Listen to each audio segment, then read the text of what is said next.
인간의 번식 능력뿐만 아니라 마음까지 늙게 마련입니다. 게다가 자기 아내 사례의 나이도 90이가 되어서 상식적으로는 불가능합니다. 그런데 이런 상황에서 하나님은 예배드리는 아브라함에게 나타나서 하늘의 별처럼 사막의 모래알처럼 많은 자식을 주겠다 하십니다. 이처럼 말도 안 되는 상황에 처해져 있을 때가 하나님이 시험 문제 출제하셨을 때인 줄 알라 했습니다. 살라고 주시는 거예요. 정말로 시험이 통과된 하나님의 때, 내년 이맘때에 이르자 사례가 아이를 낳는 기적이 일어났습니다. 이렇게 시험을 통과하여 하나님이 주신 선물은 뭐하라고 주신 선물이에요? 누리라고 하신, 그래서 기쁘게 누리면 되는 거예요. 그런데 아무리 하나님이 주신 선물이지만 주신 분을 잊어버리고 선물에 푹 빠져 있게 되면 이게 이때부터는 우상 숭배가 된다, 이렇게 말씀드렸어요. 생명의 근원이신 하나님을 떠나게 되는 꼴이다. 아무리 푸르고 건장한 1m, 2m, 3m, 10m 되는 나무라 할지라도 생명의 근원인 땅에서 뿌리가 뽑혀져 있으면, 뿌리를 뽑아 놓으면 보십시오. 반나절도 안 돼서 잎사귀가 말라 비틀어져 버립니다. 우리도 마찬가지입니다. 그래서 하나님은 기쁘게 주신 선물이지만 하나님이 주신 선물이 내가 살아가는 이유가 되고 나의 모든 기쁨이 되는, 그러할 때 그것이 너의 우상이 되니 그 우상을 제거해라 했던 것입니다. 그래서 하나님은 아브라함에게 주신 선물로 주신 이삭을 제사 제물로 바쳐서 없애버리라 하셨던 거예요. 그런데 그런 얘기를 듣는 아브라함에게는 또, 아니 전에 첫 번째 시험 때도 말도 안 되는 상황에 주셨는데 이번에도 또 말도 안 되는 상황이야. 아니 주실 때는 언제고? 그게 얼마나 됐다고? 이제 한 15년 17년 좀 이삭 보는 재미에 좀 푹 빠져서 좀 살만하니까 다시 빼앗아 가겠다고? 이게 그러니까 이게 뭔지 모를 상황에 빠졌다는 거예요. 그러면 이게 무슨 어느 때라고요? 하나님이 시험 문제 출제하셨을 때다라고 생각하라고. 여기서 내가 가장 아끼는 우상을 버리라 하신 하나님의 두 번째 어려운 시험을 통과하는 데는 두 가지 방법이 있다고 했습니다. 첫째, 인생 여기까지 온 것도 내 마음대로 된 게 아니라 누가 여기 포천바닥에 올라고 왔습니까? 여기까지 온 게 내 마음대로 된 게 아니라면 이제부터는 하나님께 맡기신, 하나님이 더 좋은 방법으로 해결해 주실 것이라고 생각하는 그런 생각이 여기까지 미쳐야 한다는 거예요. 여기 내 마음대로 여기까지 안 온 거라면 누가 하신 거야? 하나님이 하신 것이다. 할렐루야. 내 마음대로 해야 해결될 수 있다라는 생각에서 하나님께 이제부터 맡기기 시작하면 더 좋은 일이 생길 거야 라고 생각이 미치는 것이 믿음의 본 모습이다. 이 믿음의 본 모습을 갖춰야 첫 번째 해결 방안이야. 두 번째 해결 방안이 뭐래요?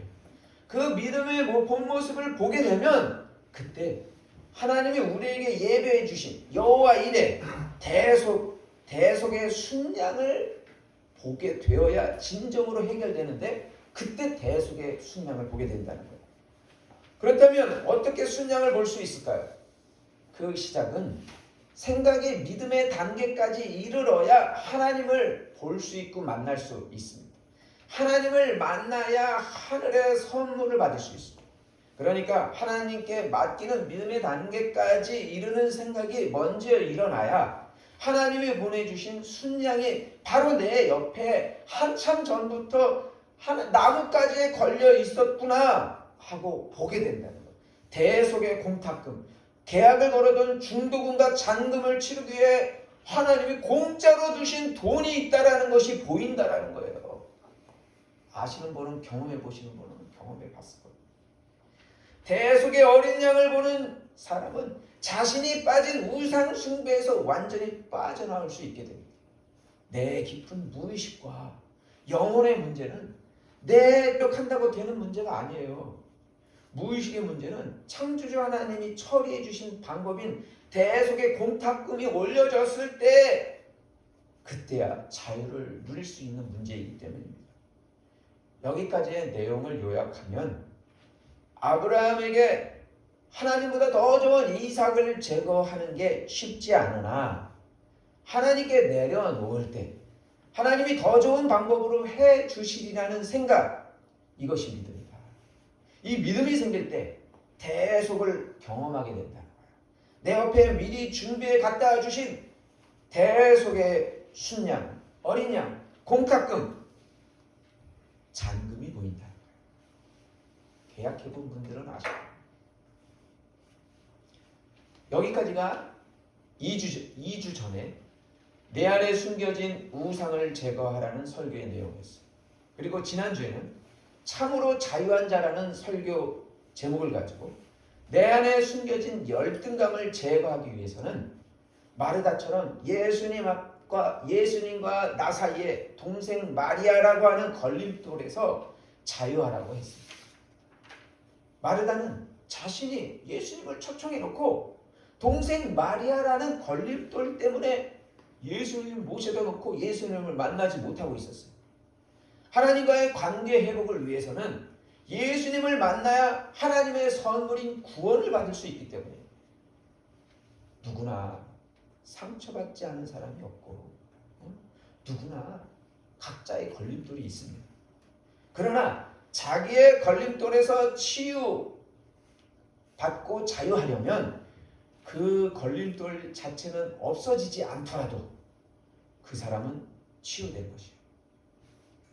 예를 들어 사도 바울은 자기 몸의 가시를 치료해달라고 그 위대하신 3,000천이나 갔다 왔던 사도 바울이 하나님께 자기 몸의 가시, 눈이 안질이 걸렸든 다리가 안짱자리가 됐든 무엇이가 됐든 3번씩이나 간절히 하나님께 기도했대요. 그 자신의 문제 때문에. 그런데 육체적으로는 그의 몸의 가시는 그대로 남아있어서 평생 달고 있었대요. 그러나 이방인들을 전도하는데 하나님의 위대한 능력을 보여주는 데 있어서 오히려 자신의 약함을 통해서 하나님의 위대함이 나타났다는 거예요. 그래서 이 문제를 더 이상 울상지으며 하나님 타고 하는 기도를 하지 않았다는 거예요. 바울은 이 문제 때문에 하나님을 만나는데 걸림돌이 되지 않았다는 거예요. 바울은 참으로 그래서 자유한 자가 되었다. 어제 점심 먹고 교회로 걸어오는데 태양이 환히 떴을 때였습니다.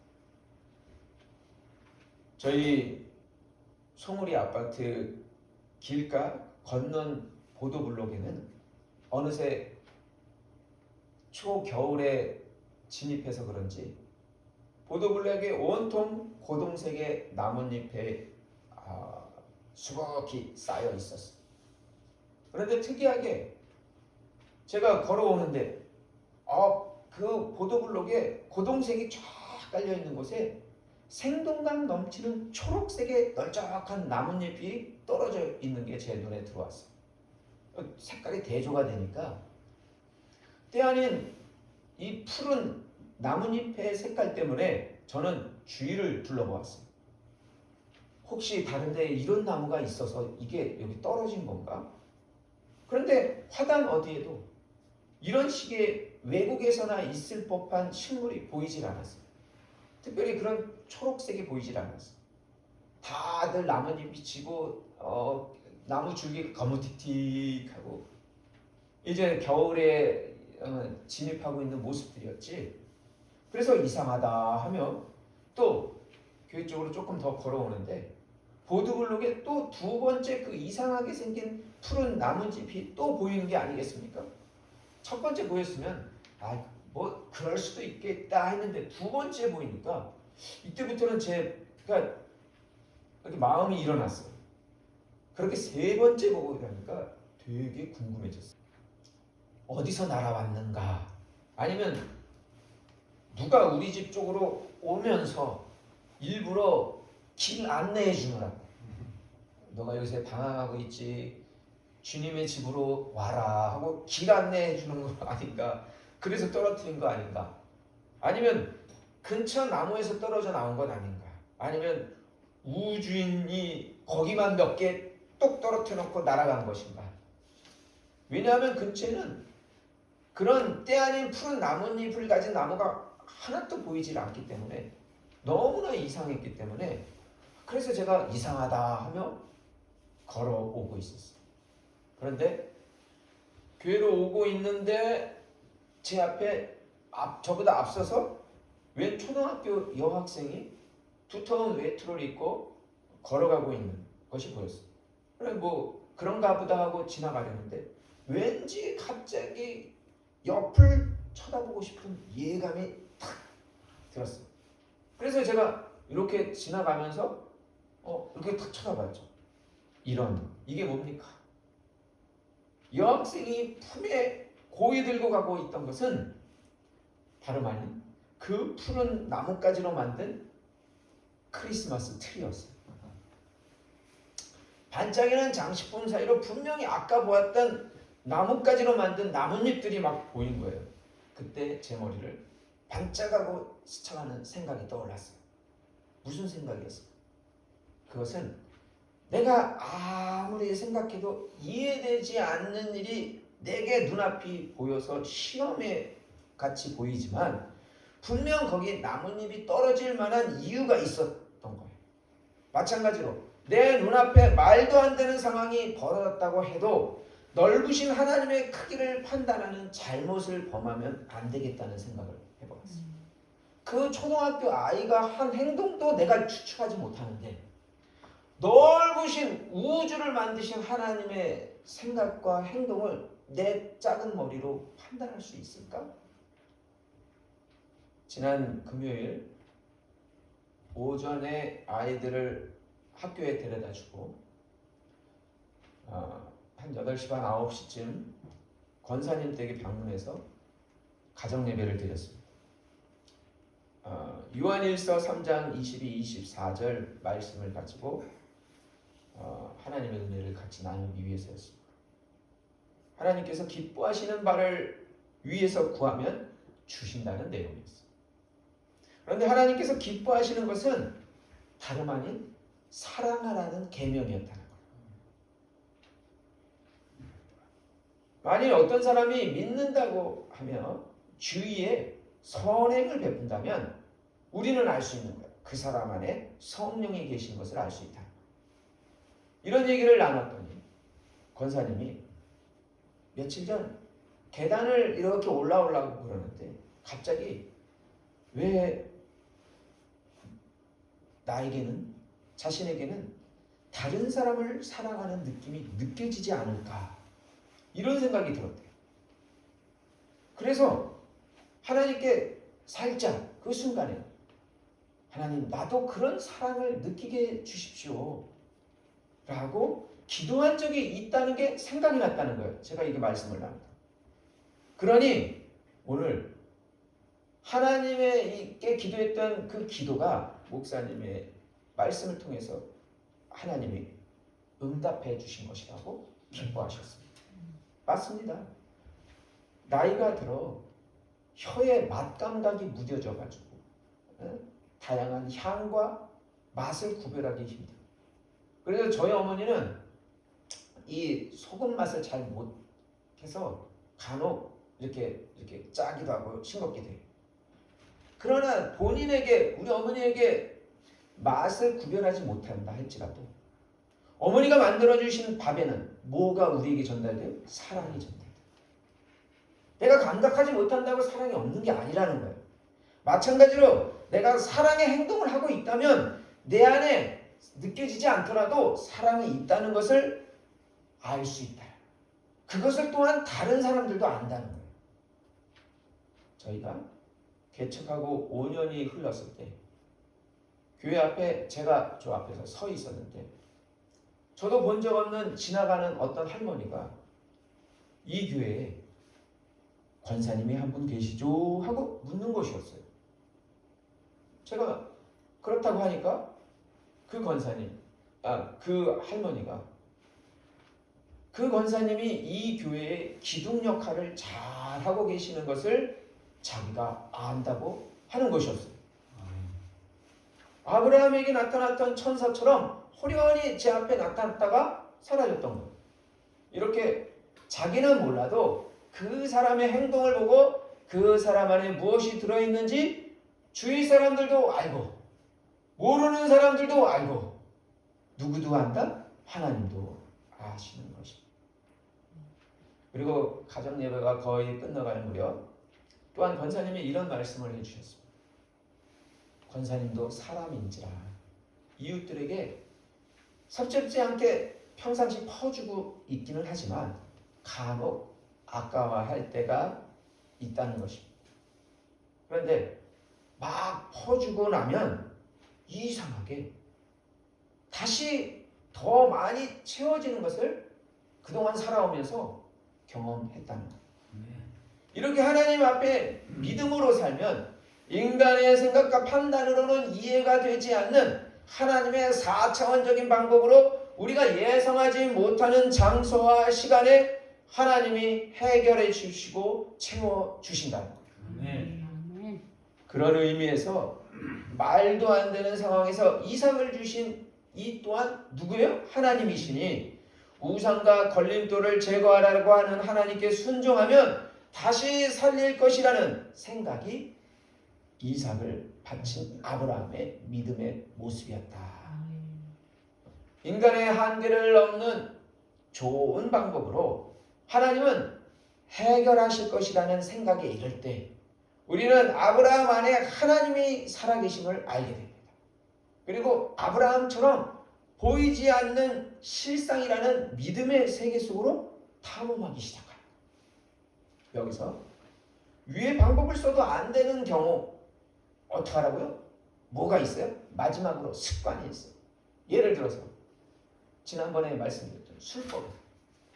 다시는 사모님 어떻게 제가 여기 술자리에 왔는지 하나님이 환상으로 보여주셨으니 하나님이 나보고 경고해서 술 먹지 말라고 하시는군요. 다시는 안 먹을게요. 새벽 5시에 2시부터 먹어가지고 새벽 5시까지 술 다시는 안 먹을게요. 그런데 어떻게 해요? 또 얼마도 안 돼가지고 이번에는 목사님께 술 먹느라고 그 400만 원 벌었던 돈 다 날리고 급전이 필요하니 5만 원만 붙여달라고 목사님께 술버릇 안 고치겠다. 또 부천에 있는 목사님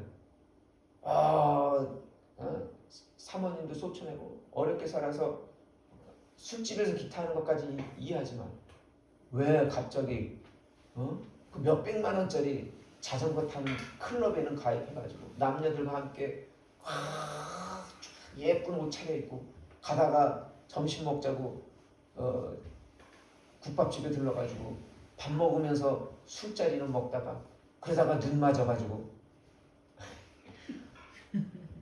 그러니까 제가 아는 선배 목사님이 그거 도를 넘은 것 같습니다 하고 말했더니 그 부천에 있는 목사님이 맞습니다. 그래서 하나님이 자기에게 꿈을 환상으로 보여주셨는데 내 이름이 분명하게 생명책에 있다가 점점점 희미하게 사라지는 것이 보여서 내가 깜짝 놀랐다고. 그러니 하나님이 너 이름을 생명부에서 지우는 줄 알아라 경고를 받았다고. 그래서 나 이제부터 조심하겠다고. 그런데 그 부천의 목사님이 그 습관을 고쳤어요? 못 고쳤어요? 결국은 어떻게 신문에 뭐가 나왔어? 응급실에 호수 꽂고 있는 장면이. 그래서 그 지방에 있는 목사님들이 모금하는 모습이 나왔어. 그럼 거기서라도 이렇게 했어야 되지 않을까? 근데 이미 그 버릇이 너무 지나왔기 때문에 하나님이 그냥 데려가셨어요. 왜 데려가셨을까? 그 누워있는 기간만이라도 좀 생각해보고 반성해보고 믿음의 생각을 좀 해보라고. 그것도 이렇게 다시 회복시켜놓으면 어떻게? 또 다시 빨간 옷, 하얀 옷, 노란 옷 차려입고 또 슝슝슝 나느냐 달려간다. 삼천리 반도야 기다려라 하고서 또 타고 다니는 거예요. 그러니까 하나님께서 그 응급실에 누워 있었다. 마지막이라도 하늘나라에 데려가실 때 회개하고 천국 가게 하시려고 그랬던 것 아닐까. 이런 만큼 고쳐지지 않는 게 알아도 습관이라는 거. 이러한 견고한 짐들이 어떻게 해결할 수 있다고요? 예정론을 바꾸는 기도로 풀어진다는 거예요. 예정론이라고 하는 건 잘못됐고 예정을 바꾸는 기도로 풀어진다. 육체적으로 안 되는 것들이 있다라는 거예요. 내가 태어난 모습 똑같이 먹었어도 어떻게 다른 성격 똑같이 먹었어도 어떻게 부모님이 저에게 더 좋은 거 많이 줬다니까요. 근데 저희 동생이 저보다 더 키가 크다고. 똑같이 먹었어도 김치를 먹었어도 다른 키, 성격, 지금의 또한 나의 현실 이런 것들은 당장 바꿔지는 게 아니에요. 어떻게 노력했지만 여전히 힘들게 사는 내 모습, 그 모습이 하나님이 예정하신과 계획이 있었다면 이제는 어떻게 하라고요? 기도로 다른 모습으로 살 수 있도록 계획을 바꿔달라고 기도하는 거예요.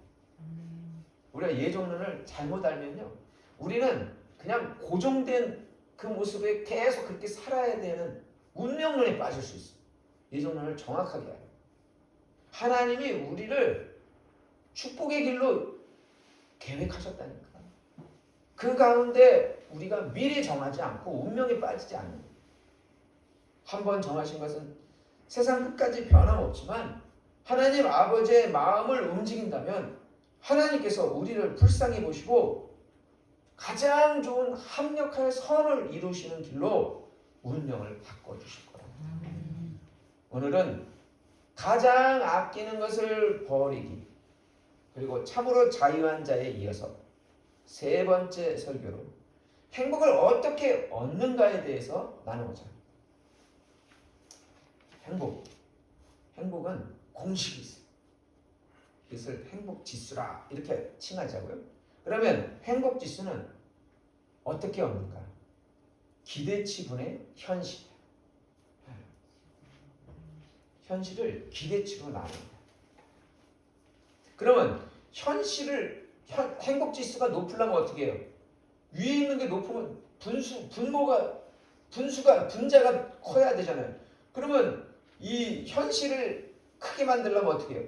밑에 있는 기대치를 낮추면 돼요. 기대치.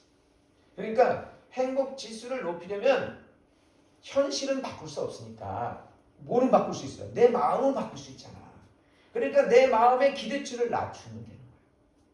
아무튼 기대치를 마음으로 낮추던가 아니면 현실을 있는 그대로 인정하는 것이 첫 번째로 중요해요.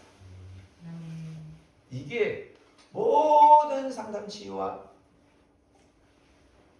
모든 치유의 핵심인 거예요. 핵심. 현실을 있는 그대로 인정하는 거. 키를 한 잔 더 할 수 있습니까? 제가 말씀드렸잖아요. 저 살찌려고 자기 전에 라면 퉁퉁 부은 라면이 부은데 그러니까 라면을 먹으면 네 얼굴도 부을 거야. 그래서 라면을 먹고 잤죠. 그리고 또 아이스크림 많이 먹으래. 그럼 또 살찐데 아무리 먹어도 안 찌는 게 살이야. 왜 나는 살이 안 찔까요? 이렇게 고민할 거 없다니까. 그냥 현실을 인정하고 라면을 맛있게 먹고 아이스크림을 맛있게 먹었어 봐. 그러면 아마 살쪘을 거야. 두 번째로 기대치를 현실의 수준만큼 낮추는 것이 중요하다고 그랬어요. 세 번째로 기대치를 비정상적으로 높이는 비교의식이 작용하기 때문이니까 비교의식을 없애려면 내 것, 곧 자존감을 강화해야 해요. 그런데 자존감의 시작, 나의 자존감을 높이려면 먼저 내 자신의 뭐를 소중하게 여겨야 돼요? 건강할 때 자존감이 높아지기 시작해요. 우울증도 의사 선생님이 그러더라고요. 다른 게 아니래. 지금 신호를 보내는 거래. 네 안에 몸에서 염증이 일어나서 아파서 그래서 신호를 전기적 신호로 우울증을 보내는 거래요. 그러니까 내가 우울하지 않고 우울증에도 안 걸리고 자존감이 높아지려면 뭐부터 하라고요? 네, 건강부터 하라는 거예요. 네가 밤에 늦게 자거나 또는 밥을 콜라, 사이다, 인스턴트 이런 것만 먹으면 건강해질 수가 있어요? 안 돼요. 아무리 뭐 그냥 보약 많이 먹는다 할지라도 안 돼요. 그러니까 건강한 영혼을 가지려면 먼저 건강한 육체가 있어야 합니다. 그 다음 몸이 건강하다면 마음이 긍정적인 눈으로 바라볼 수 있는데 이때 하나님을 가까이 하는 것이 나의 자존감을 높여준다. 그러니까 두 가지. 먼저는 몸을 건강하게 하고 그 다음에는 하나님을 가까이 하는. 하나님과 관계가 가까워지려면 성경 읽기와 기도원을 찾아가는 것도 좋습니다. 그러나 가장 쉽고도 여러분 바로 주위에 있는 것 뭐예요? 강력한 방법이 있는데 예배에 열심히 참석하는 거예요. 이렇게 몸도 영혼도 건강해진 후에야 내 자신의 인생을 바라볼 수 있게 된다. 나는 그동안 살아오면서 무엇을 좋아했던가? 내가 좋아하는 것이 무엇인지 찾아내는 것. 내가 앞으로 살아가야 할 이유인 사명을 발견하는 것이 내 인생을 가장 행복하고 보람되게 살아가는 방법이랍니다. 이를 위해 첫째, 좋아하는 것을 지속적으로 성장시켜 나가야 돼. 어떤 분은 내가 좋아하는 게 이거구나. 근데 한번 띡 하고 나더니 그 다음엔 안 해요. 그러면 내가 자존감이 높아지지 않아. 그러니까 지속적으로 내가 좋아하는 걸 발견해서는 그것을 위해서 하는 거야. 나는 책을 읽으면 하얀 거는 백지고 까만 거는 글씨야. 그래서 나는 머리 아파 지금. 그런 분이 성경 연구를 한다고 해보세요. 아이고 성경만 펴놓으면 이건 수면제야. 그러니까 자기가 그거 좋아한다고 할 게 아니야. 그럼 자기는 뭐해? 근데 나는 이상하게 기도하면 신이 나. 나는 찬양하면 신이 나. 그러면 그거 하면 돼요. 그리고 그걸 좀 지속적으로. 둘째, 사람은요 똑같이 단점도 가지고 있고 장점도 가지고 있어. 어떤 사람이건 다. 근데 신기하게 단점만 보고 그 속에 빠져 있는 사람이 있어. 그냥 우물물에 푹 빠져 있듯이 늪에 푹 빠져 있듯이 자기의 단점의 세계 속에서 푹 빠져 있어. 자존감을 높이려면 어떻게 해야 돼요? 내 마음을 바꾸면 돼. 내 단점의 세계에서 내 장점의 세계다 바꾸면. 제가 전에 어항 얘기 있었잖아요. 내가 물고기를 두 종류를 집어넣었더니 아주 그냥 마귀 새끼 같은 죄송합니다. 그런 물고기가 자꾸 괴롭히는 거야. 꼬랑지를 다 뜯어먹어. 연약한. 그래서 제가 어떻게 했어요? 쑥 떠다가 요 괴롭히는 나쁜 놈을 떠다가 거북이 있는 데다가 넣어놨어. 거북이 있는데 거북이 잘못 건드렸다가는 지꼬랑지가 뚝 잘릴 수 있잖아요. 하나님도 마찬가지예요. 우리의 인생을 푹 떠다가 이쪽에 놓을 수 있어요. 또한 하나님께서 우리에게 만물의 영장으로 만들어 주셨잖아요. 우리가 마음으로 얼마든지 생각으로 나 자신의 모습을 보면서 나는 여기 이 똥을 갖다 푹 떠다가 강한 내가 잘하는 점에다가 딱 놔뒀지. 그래서 이제 단점으로 살지 말고 강점으로, 나의 강점으로 살라는 거예요. 셋째, 나와 하나님 사이의 걸림돌을 제거해도 자유할 것. 나와 하나님 사이에 걸림돌이 있으면 이것을 제거해도 자유해질 것. 이것이 믿음의 생각이다. 이게 믿음의 생각. 이게 저 마리아 때문에 내가 예수님 지금 이 말씀이 안 들려. 좀 마리아는 너무 얄미워. 예수님 앞에다 놓고 이 마음이 일어나니까 이 분주한 마음이 일어나니까 이 분노하는 마음이 일어나니까 예수님이 안 보여. 예수님 옆에다. 그러니 행복하겠어요? 그래서 걸림돌을 사도 바울도 평생을 그 육체의 가시를 안고 살았다. 그러나 이것이 걸림이 안 되니까 자유하게 살았어요. 이거 치유하여 주시옵소서. 치유하여 주옵소서. 키를 제가 몇 센치인데 180이 되게 하여 주옵소서. 평생을 해봐라. 그러다가 인생 쫑난다. 뭐 하면 돼요? 그거하고 상관없이 자유, 하나님 앞에 자유해서 그 작은 모습으로 수많은 사람을 전도해 보시고 하나님께 영광 돌리면 얼마나 행복한 인생을 살 수 있겠어요. 넷째, 대속의 하나님을 의지하여 하나님께 나의 예정을 바꿔달라고 기도하는 것. 이것이 나의 자존감을 높이는 거예요. 오늘 스가랴 4장 8절, 7절부터 한번 읽어볼게요. 7절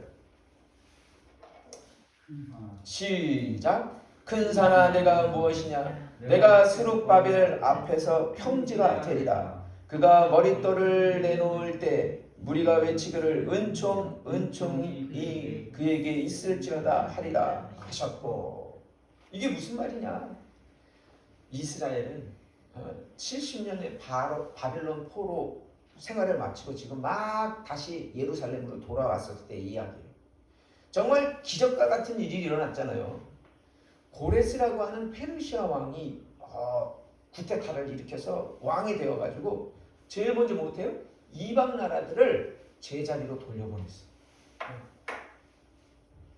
그래서 바벨론 벨사살 왕을 쳐부신 게 고레스인데, 바벨론 벨사살 왕은 할아버지 느부갓네살이 전 세계를 지배하게 하고 이스라엘 성전에서 가져온 금은 그릇들을 창고에 보관해 두고 있었어요. 근데 한 달, 두 달, 세 달을 갖다 잔치를 벌이던 손자 벨사살 왕은 이게 교만했던 건지 아니면 너무 사치 속에 빠져 있었던 건지 제정신이 아니야. 술을 그냥 몇 달을 먹어보세요. 제정신이다. 그래서 창고에서 하나님께 제사 드렸던 금은 그릇을 가져오라고 해서 이제 하도 이렇게 먹고 마시는 게 지겨웠는지 새로운 기분으로 하나님의 성전에 있던 그릇으로 술을 따라 마셨어요. 그때 벨사살 왕의 눈에 제일 먼저 손가락이 둥둥 떠다니는 게 보였어요. 얼굴이 새하얘졌어요. 벽에다가 메네메네 되게 우바르신이라는 글자가 손가락에 쓴 거야. 이것을 다니엘이 해석했는데 세었다, 타라보았다, 나누었다라는 뜻이. 벨사살을 하나님의 저울에 달았더니 그 부족함이 드러났으므로 이제 바벨론을 메대와 페르시아의 손으로 나누겠다는 뜻이에요.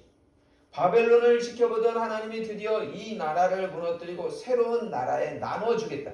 바벨론이 어떤 나라입니까? 갑자기 100년 사이에 일어났어요. 100년 사이에 왜 일어났어?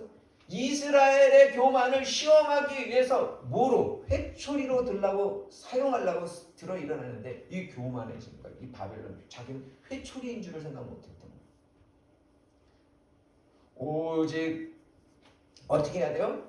우리는 그런 페르시아의 고레스가 이스라엘을 다시 고향 예루살렘으로 보내주었던 것을 생각할 때, 그렇다면 제일 먼저 와서 무엇을 해야 했을까요? 이스라엘. 그런데 이스라엘은 자신의 집은 호화롭게 치장하고 있으면서도 하나님의 집은 짓다 말고 판벽에 떨어지고 페인트가 벗겨져 가고 있는데도 신경 쓰지 않고 있었다는 거예요. 어쩌면 하나님의 집을 짓는다는 것은 인간의 능력과 힘으로 되지 않는 것을 뜻할 수도 있어요. 오직 성령의 능력이 함께 있을 때에만 이루어질 수 있다는 거예요.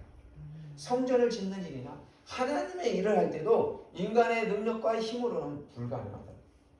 고레스 왕 이후 아닥사스다 왕이 되었을 때 이스라엘 주변의 이웃들이 고소를 하는 바람에 성전 건축은 중단이 되었어요.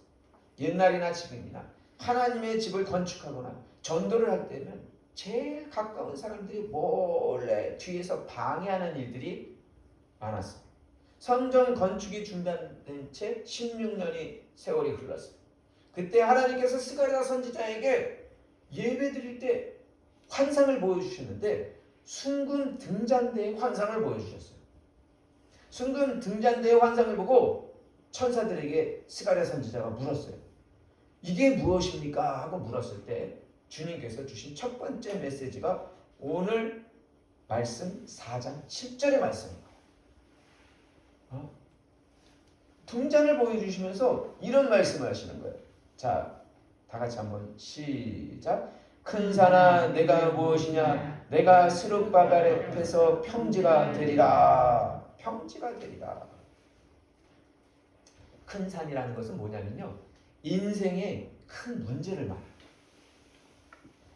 스룹바벨은 성전 건축을 하던 지도자의 이름인데, 그러니까 스룹바벨이 지도자가 되어서 성전을 건축하다가 문제가 돼서 중단한 지 16년이 흘러서 큰 산이 지금 가로막혀 있는 것 같다는 거예요. 그런 지도자를 하나님은 능력이 없다고 하시지 않으시고 오히려 뭐라고요?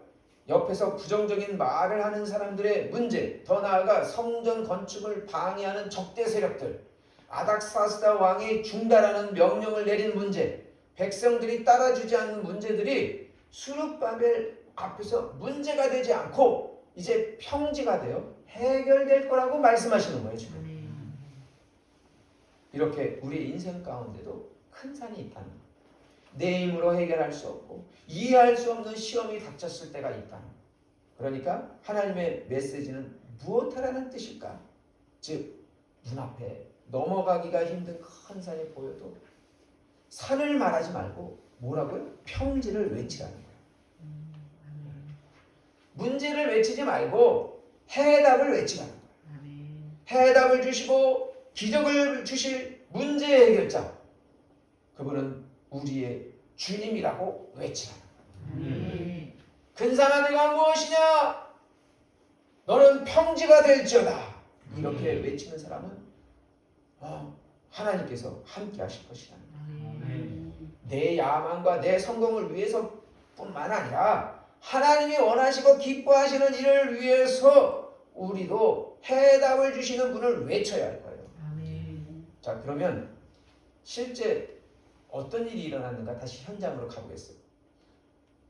왜 이게 성전이 중단이 됐냐면 서편의 총독 곧 닥드네와 스달보스네와 그 일당들이 이스라엘 사람들이 성전 건축을 시작했다는 말을 듣고 고레스로부터 와가지고 이거를 듣고 이제 고레스 다음에 다리오 왕에게 상소문을 올렸던 거예요. 그런데 다리오 왕은 문서고를 열어서 이전에 고레스 왕이 이스라엘의 해방과 성전을 지으라는 칙령을 발견하는, 그러니까 먼저 고레스, 아닥사스다, 그 다음에 다리오, 이 세 왕이 있는 거예요. 그 중에 고레스가 보내서 성전을 니네들 돌아가도 돼, 성전도 건축해도 돼 하는 거를 칙령을 법으로 내린 적이 있었어요. 근데 그 잊어버린 거야. 그래서 두 번째 아닥사스다가 그 사람들의 상소문을 듣고 와서 그러면 뭐라고? 반란을 일으키는 것 같다고 그렇게 막 고소를 하니까 그러면 성전을 중단해 했단 말이에요. 그런데도 또 얘네들이 뭘 하려고 그러니까 요 나쁜 서편 총독하고 이 사람들이 일단 적대 세력이 또 상소문을 올린 거야, 세 번째. 그래서 요번에는 다리오 왕이, 이번에는 아닥사스다 왕이 아니라 다리오 왕이 이제 그러면 요거를 얘네들이 또 지으려고 그러는 거를 막아야 되겠다 하고선 하는데 법령집을 살펴보려고 문서고를 열었는데 거기에 하필이면 첫 번째 왕인 고레스가 문서고에 법령으로, 칙령으로 이스라엘 사람은 돌아가도 좋다, 그리고 성전을 지어도 좋다 하는 그것이 발견을 했다는 거예요. 그래서 어떻게 해야 돼? 그러니 우리 선대, 우리 아버지, 우리 선대 왕이 해도 좋다고 했으니 나도 해도 좋다고 할 것이다. 그래서 어떤 명령을 내립니까? 성전 공사를 다시 재개하라. 이야, 완전히 이 원수들과 역전이 되는 기적이 일어난 거예요. 원수가 망하게 된 거예요. 그뿐만 아닙니다. 성전 건축에 필요한 모든 경비와 물자들까지 아낌없이 지원하라 라고 명령까지 내린 거예요. 이거 완전히 이거 하려고 그러다가 이것까지 다 그냥 빼앗기는, 이것이 성령께서 역사하지 않으면 어떻게 이런 일이 일어날 수 있겠습니까? 상황이 절대로 되지 않을 것 같은 그럴 때 믿음으로 선포하며 해결해 주시는 하나님을 외칠 때 하나님이 이런 기적을 베풀어 주신다는 것입니다. 하나님이 함께 하시니 장애물이 변하여 오히려 디딤돌이 되었다는 거예요. 그럼 이제 스가랴 선지자에게 들려주신 세 번째 메시지는 뭘까? 스가랴 4장 9절입니다.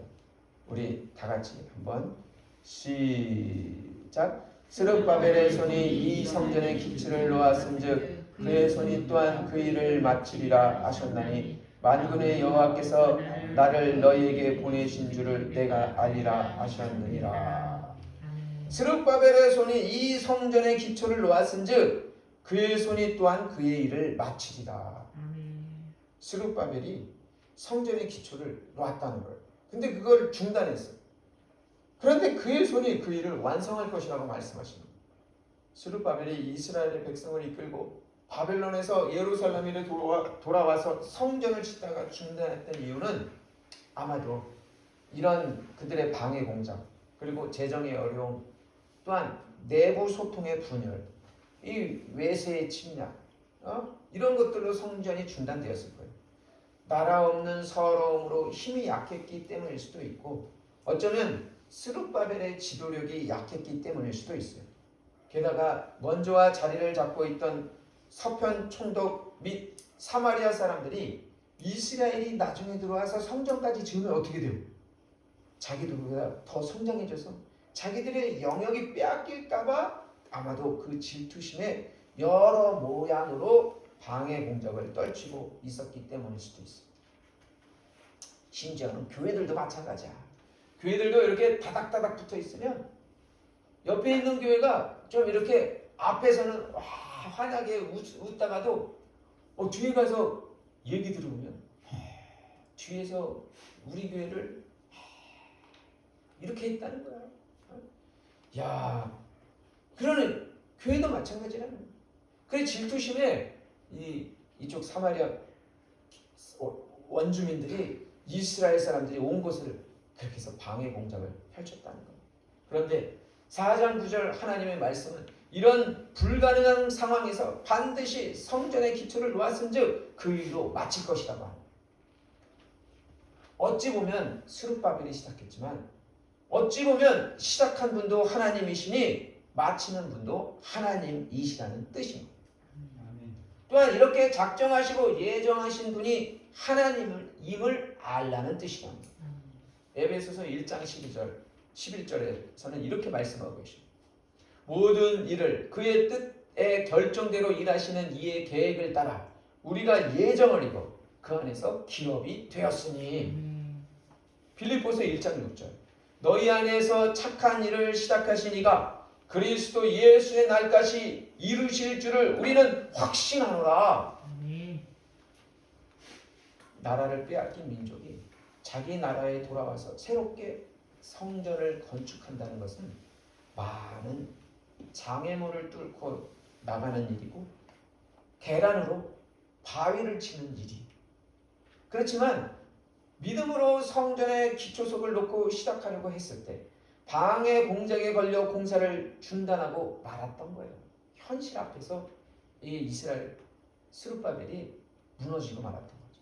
그런데 하나님이 상황을 역전시켜 수많은 방해 공작에도 불구하고 하나님이 다시 공사를 재개하게 하시고 4년 만에 건축을 완성하게 하셨다는 거예요.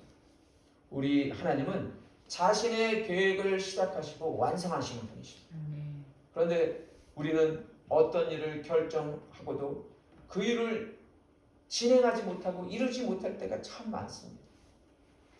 잠깐 좋은 일도 하고 하나님께 제사도 드려보고 예배도 드려봅니다만 오래된 습관과 견고한 지는 내 인생의 다음 단계로 넘어가게 내버려 두지 않아요. 그 습관이 견고한 진이 나를 붙들어 발목을.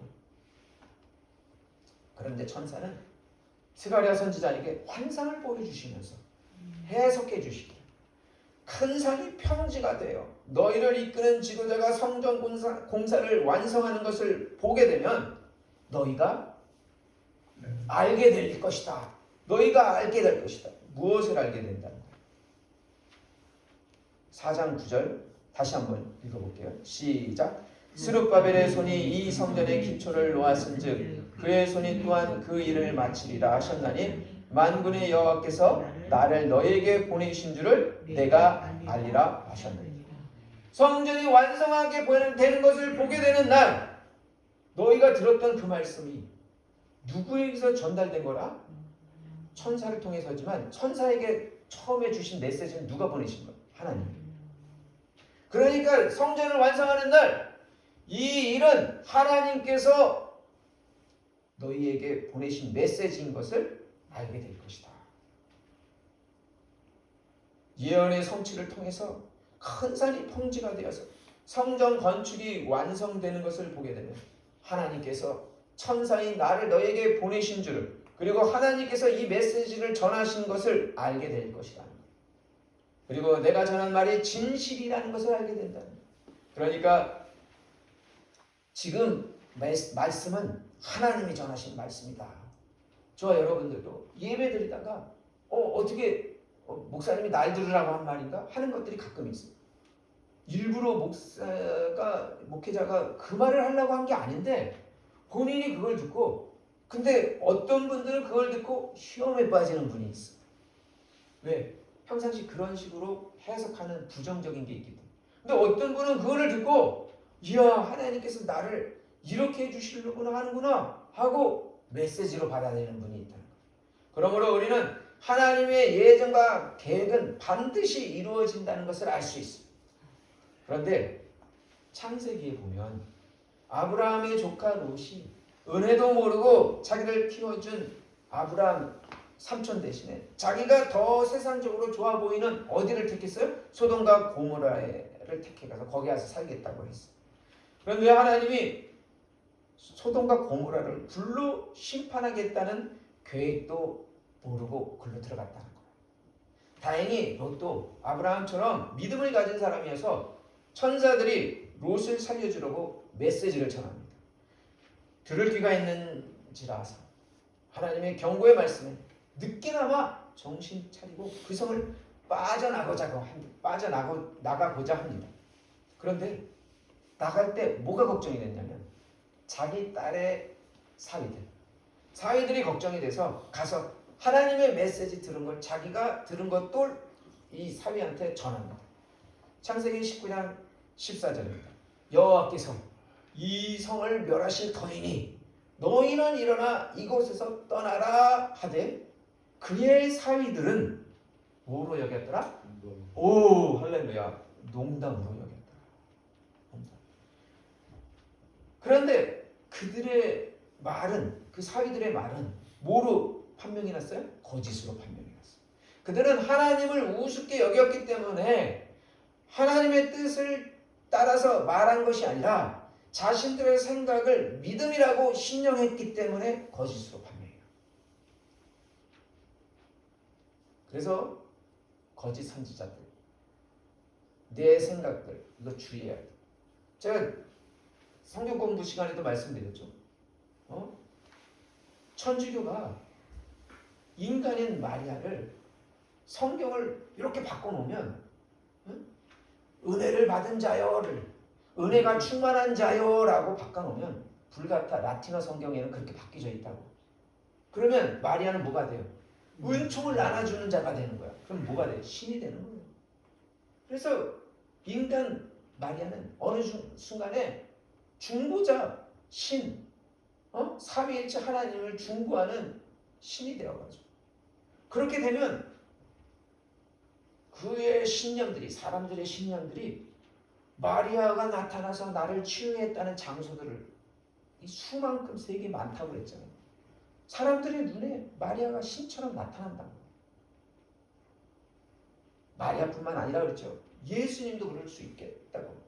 내 우상으로 만들어내면 하나님의 말씀과 메시지가 아니라 자기의 생각, 그리고 하나님의 메시지를 우습게 여길 때, 그럴 때 자기의 생각대로 신으로 나타날 수 있다.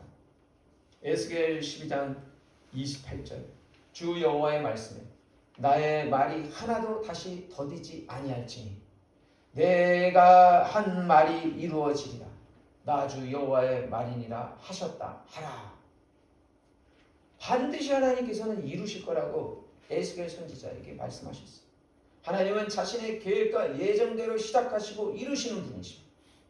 우리는 자신의 욕심으로 만든 우상 숭배 때문에 하나님의 뜻을 찾지 않습니다.